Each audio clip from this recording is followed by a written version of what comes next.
Okay, let's dive in. You've given us this stack of sources asking for a deep dive into some really challenging and, frankly, paradigm-bending ideas about the nature of reality, who or what might be in control, and, well, what consciousness actually is. Yeah, it's quite a collection, a fascinating mix. It pulls together viewpoints on everything from, you know, genetics and perceived mind control, right through to global power structures and even different ways we might perceive reality itself. Right. So our mission here for you is to really try and unpack these dense ideas. We're going to navigate through them, pull out the key insights the sources highlight, find those connections they propose. Some are pretty surprising, actually, Hmm. and just help understand these perspectives.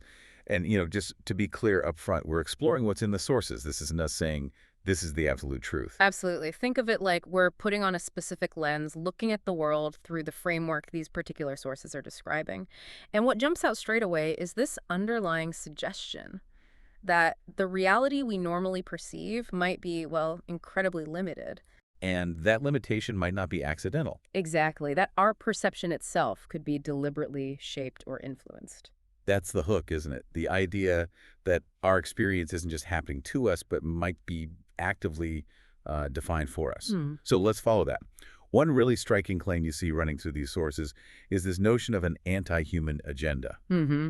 They propose it's not just abstract theory, it's actively trying to manipulate human genetics.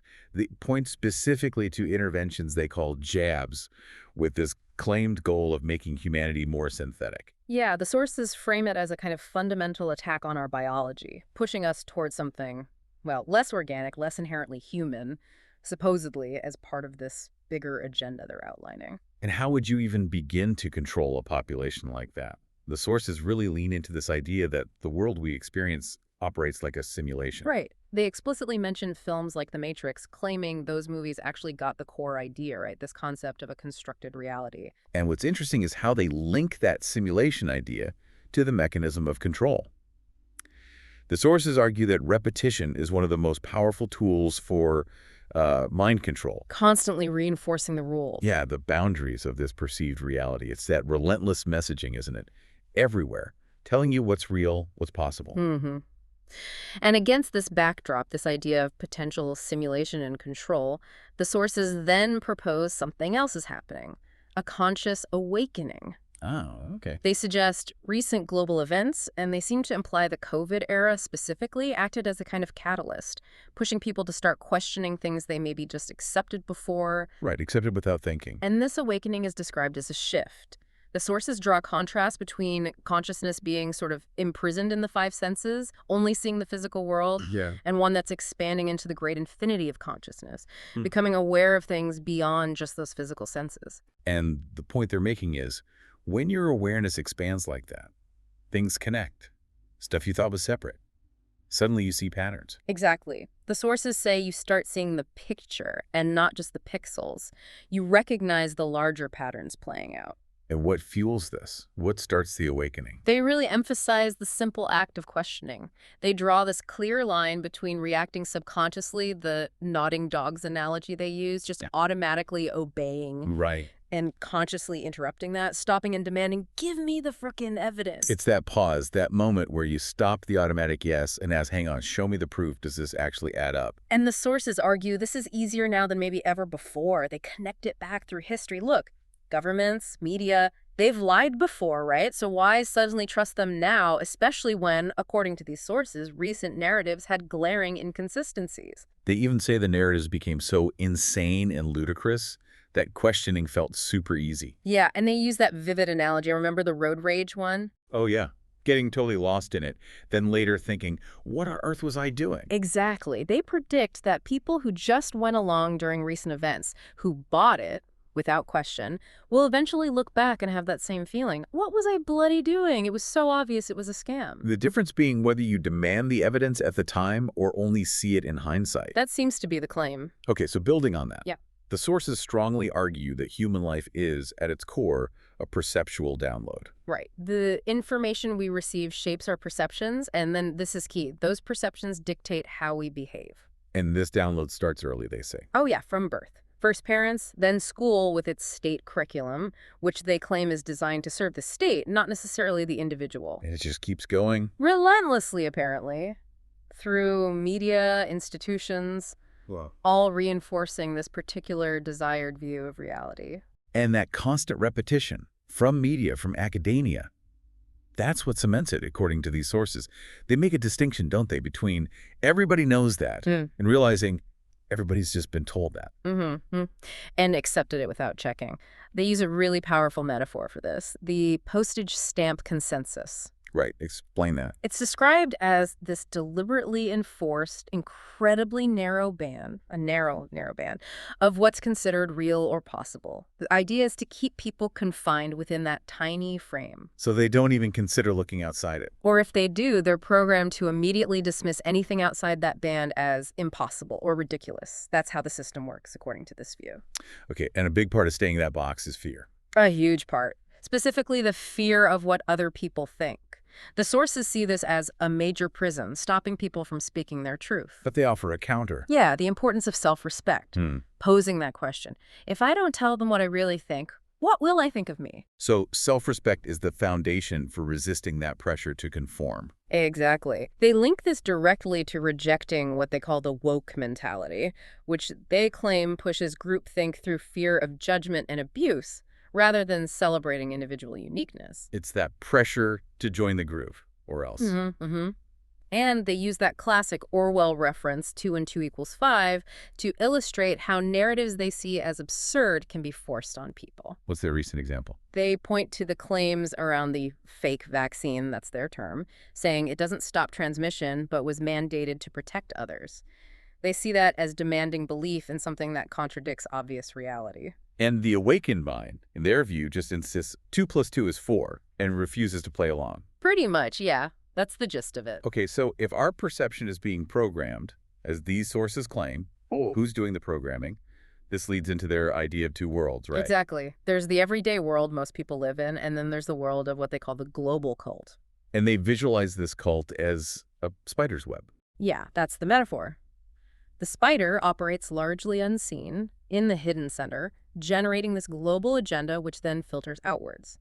This, they suggest, is how you get such claimed coordination on a global scale, like with the COVID response. So, mapping it out, at the very center, they place these highly exclusive secret societies. Many unnamed, members unknown, apparently, very hidden.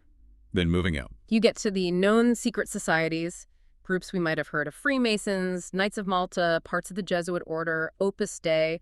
The sources say we know the names, but not their alleged real purpose or influence. Okay, and the next layer out. These are what the sources call the cusp organizations.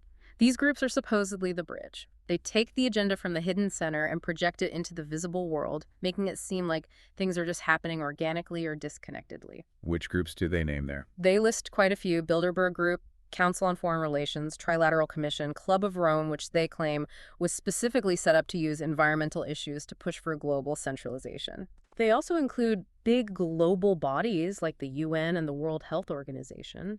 They even claim specific origins like the Rockefellers creating the WHO and linking it to the pharmaceutical industry. Okay, and then finally we get to the world of the scene, the stuff we interact with daily. Right. This is where the agenda plays out visibly. National governments, major media corporations, often owned by a few individuals, the global banking system, big transnational corporations, and, crucially, the tech giants: Facebook, Google, YouTube. And the argument is, these all look separate. But they're ultimately answering to the same master at a certain level. That's the claim. They use the example of, say, Facebook and YouTube censoring information based on the WHO narrative during recent events. Why? Because, the sources allege, both the tech companies and the WHO ultimately trace back to the same controlling group. They even mention alleged seed funding for tech giants from places like DARPA or In-Q-Tel.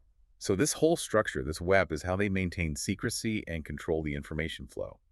Through compartmentalization. Exactly. From the top down, each level only knows what it needs to know, apparently. Okay. Now, within this structure, the sources say there are two major secrets this global cult needs to keep hidden at all costs.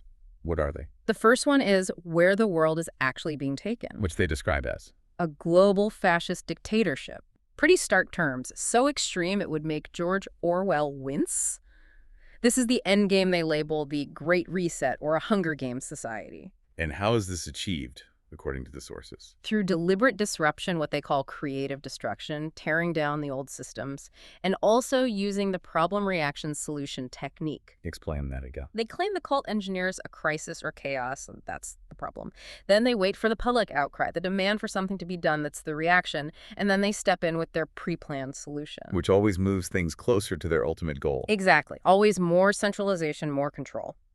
The claimed blueprint for this society is a tiny elite, less than 1%, supported by a massive police military state. And the rest of the population. Dependent, impoverished, broken into sectors, kept apart. They point to China, particularly its social credit system, as the model they're supposedly aiming for globally. Wow. Okay, that's the first secret. What's the second? The second is arguably even more fundamental. It's the true nature of reality and who the I actually is. Right.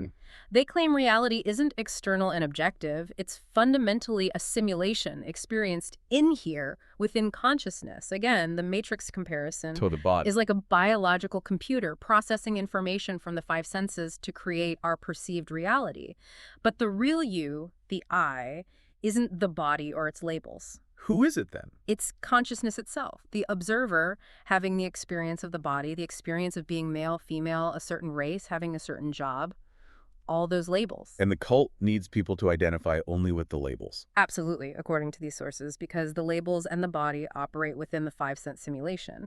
If you identify only with them, you stay trapped in the simulation. And they bring the woke mentality into this. How? They controversially claim it's used intentionally to subdivide those labels even further, create more and more narrow identities, increasing what they call the myopia of consciousness, making it harder for people to see beyond the labels to their true nature as consciousness. Okay, that's quite a claim. Yeah. And they also talk about frequency. Yes. Thoughts and emotions generate frequencies, they propose.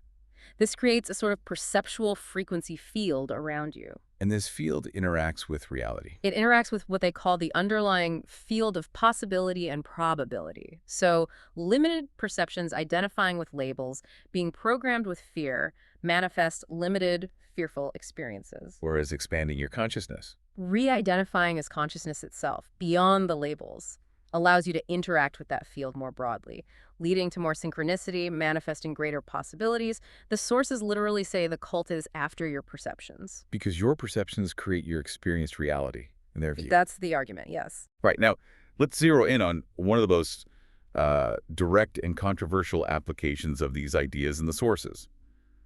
The recent global events around COVID.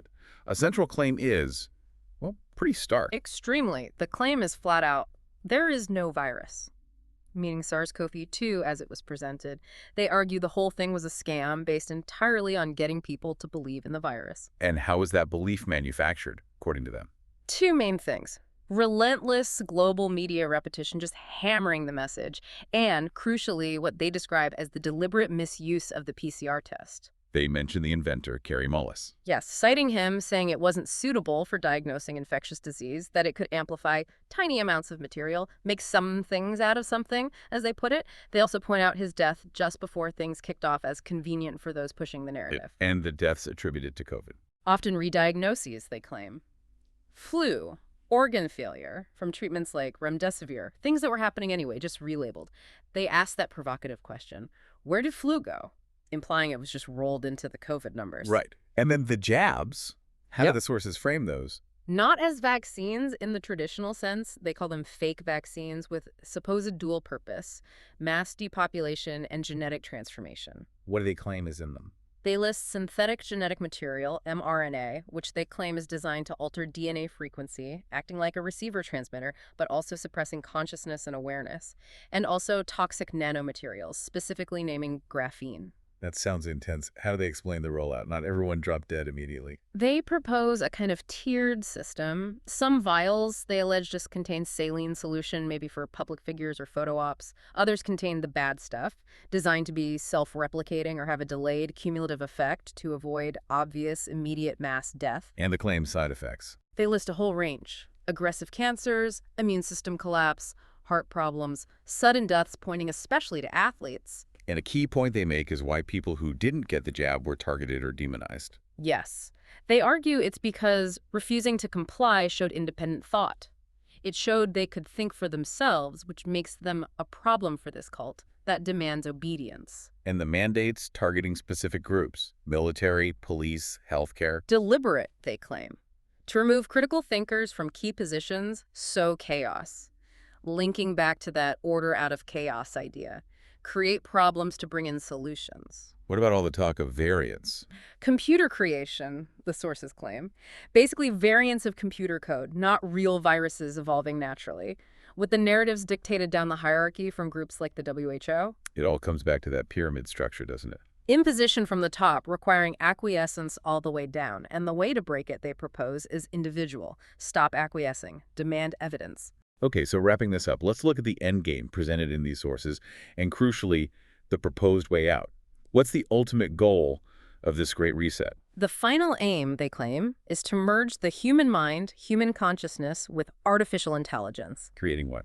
A hive AI mind, centrally controlled. They mention figures like Ray Kurzweil predicting this kind of merger around 2030, suggesting it aligns with the claimed cult timeline. And the mechanism for this connection. Nanotechnology, supposedly delivered via the jabs, interacting with a global cloud network satellites, 5G, 6G, covering the whole planet. They controversially name people like Elon Musk as being part of this network infrastructure push. Now, the sources also touch on something interesting. The idea of controlled opposition, people who speak out but are maybe not genuine. Yeah, they acknowledge that critique is often used to dismiss dissenting voices, but they counter by pointing to a pattern. People get ridiculed for saying things seem too far out, only for those things, according to the sources, to later become reality or mainstream discussion. So their advice is, Follow the evidence where it leads. Don't be paralyzed by fear of what others will think or say. And they circle back again to the sheer scale and coordination needed for such a long-term, multi-generational agenda, arguing it points to some kind of overall force operating behind the scenes, across time, referencing that spider entity idea again. okay, so it paints a pretty bleak picture. But surprisingly, the sources end on a note of optimism. Yeah, quite strongly, actually. They predict that by 2024-2025, we'll see unmistakable signs that the cult is losing control. They claim the Great Reset will ultimately fail just when it thinks it's won the game. And what brings it down? Not protests or fighting, necessarily. No, something more fundamental. The transformation of human perception and the transformation of human self-identity. Explain that. How does that work? It's about shifting who you think you are. Moving from identifying solely with the limited body and its labels, gender, race, job, all that, to recognizing yourself as consciousness, which they describe as a unique expression of all that is. This shift, they claim, does several things. It connects you to knowledge outside the simulation. It gives you a completely different perspective. And crucially, It leads to losing the fear of death. And if you lose the fear of death, you lose the fears of authority and the fears of consequences that they claim the system relies on. so it all boils down to self-respect. Self-respect, they say, is the absolute foundation for resisting tyranny. Tyranny only works, they argue, because of acquiescence. People going along with things they feel are wrong And the consequences of not standing up. are ultimately far worse, in their view, than any personal consequences you might face for resisting losing your job, fines, whatever. They really push acting from the heart, intuitively, without getting paralyzed by calculating risks. Because the longer people wait, the deeper the system gets embedded. So, reflecting on this whole deep dive into the material you shared, the core challenge presented to you, the listener, seems to be this. Actively work on shifting your own perception. Redefine who you are beyond the labels the system uses. And make a conscious choice not to just go along, not to acquiesce to authority without real evidence. Yeah, it's framed as a fundamental act of self-respect, really, grounded in recognizing just how high the stakes are according to this particular framework. And the sources leave us with this final, incredibly provocative thought for you to mull over. They claim the ultimate consequence of humanity not standing up, not refusing to cooperate, isn't just a bad outcome. It's the failure of the human race itself. What does that claim make you think about the individual choices we all might be facing today? It's certainly a lot to take in. Thanks for bringing these sources to us and letting us explore them with you. Yeah, definitely food for thought. We appreciate you joining us for this deep dive.